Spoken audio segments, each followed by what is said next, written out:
الحمدللہ رب العالمین والصلاة والسلام علی سید الاولین والآخرین سیدنا و نبینا مولانا محمد وعلی آلہ واصحابہ اجمعین اما بعد۔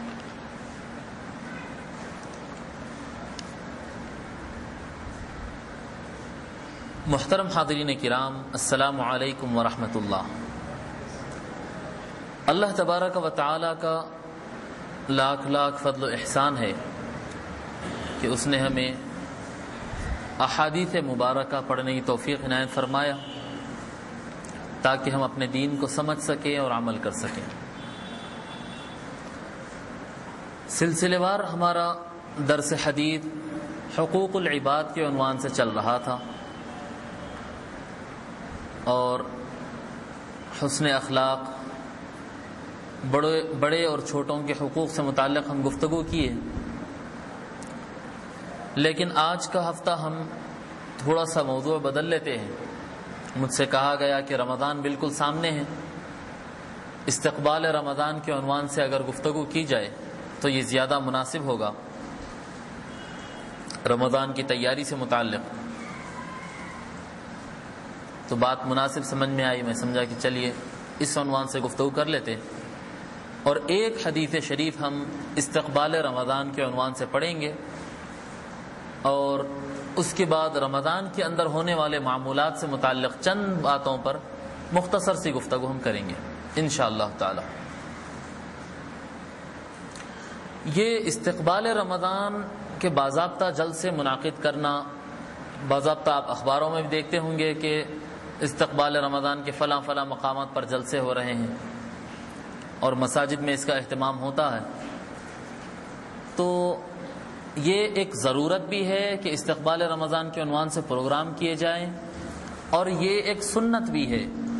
حضور صلی اللہ علیہ وسلم کی اور صحابہ کرام کی۔ یہ رمضان کے استقبال میں، ابھی رمضان شروع ہونے سے پہلے کوئی پروگرام کرنا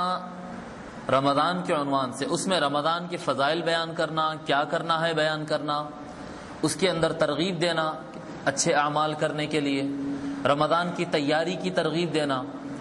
یہ حضور صلی اللہ علیہ وسلم کی سنت ہے۔ حضرت سلمان فارسی رضی اللہ تعالیٰ عنہ فرماتے ہیں، یہ شعب الایمان، امام بیہقی کی مروی ایک روایت ہے شعب الایمان میں جو منقول ہے، وہ ایک روایت ہم پڑھتے ہیں، بس تھوڑی سی طویل حدیث ہے، قریب آدھے صفحے کی یہ حدیث ہے۔ یہ ایک حدیث شریف ہم آج پڑھ لیتے ہیں، اس میں ایک اجمالی طور پر ایک جگہ پر کافی ثواب اور رمضان کی فضائل وغیرہ سے متعلق بیان اس میں ایک حدیث میں مل جاتا ہے، کیونکہ زیادہ وقت نہیں ہے، پھر ہم کو کچھ معمولات پر بھی گفتگو کرنا ہے۔ ایک حدیث پر آج اکتفا کرتے ہیں۔ حضرت سلمان فارسی رضی اللہ تعالیٰ روایت فرماتے ہیں، قال خطبنا رسول اللہ صلی اللہ علیہ وسلم فی آخر یوم من شعبان۔ حضرت سلمان فارسی رضی اللہ تعالیٰ روایت فرماتے ہیں، وہ فرماتے ہیں خطبنا رسول اللہ صلی اللہ علیہ وسلم، حضور صلی اللہ علیہ وسلم ہم سے خطاب کیے، حضور صلی اللہ علیہ وسلم خطاب کیے فی آخر یوم من شعبان، شعبان کے آخری دن میں۔ حضور صلی اللہ علیہ وسلم، شعبان رمضان سے پہلے کا مہینہ، شعبان کے آخری دن میں آقا صلی اللہ علیہ وسلم ہم سے خطاب فرمائے۔ تو اب یہ ایک سنت بن گئی کہ رمضان شروع ہونے سے پہلے رمضان کے عنوان سے خطاب کرنا، یہ ایک حضور صلی اللہ علیہ وسلم کی سنت۔ اب یہ شعبان کے آخری دن ہو یہ زیادہ بہتر ہے، لیکن آخری دن کون سا ہوگا، 29واں دن ہوگا یا 30واں دن ہوگا، اس میں تھوڑا سا کنفیوژن رہے گا کہ بھئی آخری دن کون سا دن ہوگا۔ اب یہ صحابی جو فرما رہے ہیں وہ تو اس وقت فرما رہے ہیں جبکہ رمضان شروع ہو گیا یا اور بعد میں فرما رہے ہیں۔ تو ایسا دن تھا کہ اگر 29واں شعبان تھا، پھر اس کے بعد رمضان ہو گیا، رمضان گزارنے کے بعد حضرت سلمان دوسرے لوگ سے بیان کر رہے ہیں کہ شعبان کا آخری دن تھا، وہ تو ہو گیا تھا اس لیے پکا بتا رہے ہیں۔ لیکن یہ تو بات پکی ہو گئی کہ شعبان کے جب آخری دن ہو اور رمضان کا آغاز ہونے والا ہو تب بیان کرنا یہ حضور کی سنت ہے، اور یہ بیان سننا صحابہ کی سنت ہوئی۔ تو اب جو حدیث میں بیان کیا جائے گا حضور کا جو کچھ بیان سامنے آئے گا حدیث مبارکہ میں، حضور نے جو کچھ فضائل بیان کیے اس پر عمل کرنا، اس کا ثواب تو اپنی جگہ ہے۔ صرف رمضان کے استقبال میں بیان کرنا اور بیان سننا یہ خود بھی ایک ثواب ہے، بعد میں عمل کرنا وہ ثواب تو الگ سے ہے، لیکن وہ بیان سے متعلق صرف وہ بیان کرنا اور وہ بیان سننا، عمل کرے نہ کرے یہ بات کی بات ہے، لیکن اتنا کرنا بھی ایک ثواب ہے، عمل کرے تو پھر اور ثواب ہے، اور عمل کرنا ہی اصل ہے۔ یہ بھی ضمناً شعبان کا آخری دن تھا، آقا صلی اللہ علیہ وسلم خطاب فرمائے۔ اب یہ یہاں پر لفظ خطبہ سے میں آپ کو ایک بات بتاتا ہوں کہ اگر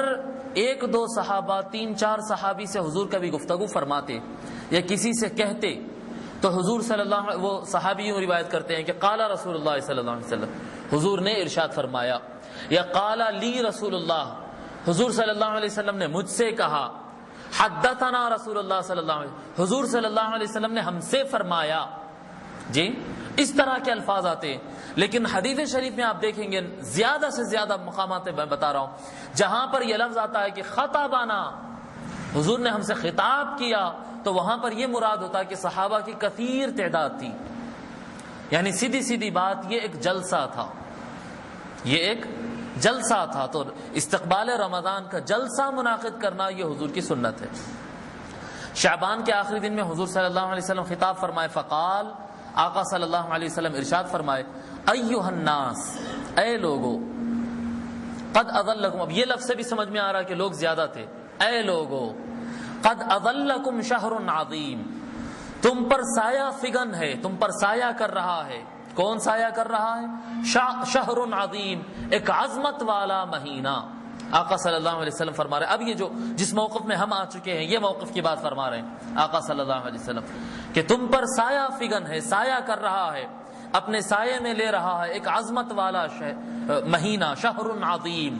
شہر مبارک، ایک برکت والا مہینہ۔ دو صفتیں آقا صلی اللہ علیہ وسلم بیان فرما رہے ہیں رمضان سے متعلق، ایک عظمت والا مہینہ ہے اور دوسرا برکتوں والا مہینہ ہے۔ فیہ لیلۃ خیر من الف شہر، یہ ایک ایسا مہینہ، آقا فرما رہے ہیں ایک ایسا مہینہ تم کو سایہ کر رہا ہے، آج ایک ایسا مہینہ تم کو سایہ کر رہا ہے کہ جس میں ایک رات ہے، خیر من الف شہر، یہ رات کی خصوصیت یہ ہے کہ 1000 مہینوں سے بہتر یہ رات ہے۔ یہ لیلۃ القدر کی روایت ہو رہی، آقا صلی اللہ علیہ وسلم لیلۃ القدر کی طرف اشارہ کر رہے ہیں کہ لیلۃ القدر ایک ایسی رات ہے جو 1000 مہینوں سے، 1000 دنوں سے نہیں، 1000 مہینوں سے زیادہ ثواب، 1000 مہینوں کے برابر ثواب نہیں، 1000 دن نہیں، 1000 مہینے، اور 1000 مہینوں کے برابر نہیں، 1000 مہینوں سے زیادہ ثواب رکھنے والی رات اس کا ایک حصہ ہے۔ آپ سمجھ رہے رمضان کی برکت اور عظمت کا اندازہ؟ بھائی لیلۃ القدر کون سی رات ہے؟